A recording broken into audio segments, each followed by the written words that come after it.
Grenfell was a government failure, one which had a disregard to fire safety. Some of the damning words used at the inquiry today, summing up what it called a national disgrace in allowing flammable materials to go on buildings.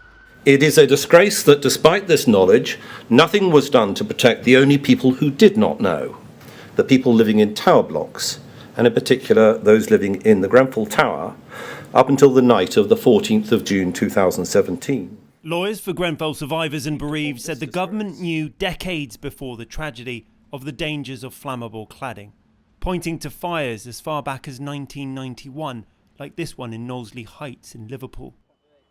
Warnings from another cladding fire in 1999, this time in Scotland, were also ignored. Fire safety rules became weaker, not stronger. The government thereby created an unsafe system of regulation.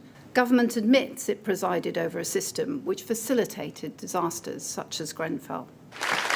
David Cameron's government was singled out for cutting regulations. He called health and safety a monster just a few years before the Grenfell tragedy.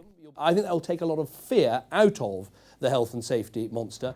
But it wasn't just past governments that came under scrutiny. The present government was also heavily criticised for still allowing flammable material on thousands of buildings more than 5 years after Grenfell. Are we going to wait for people to die again? It's the same lethargy. There needs to be an urgency about these issues.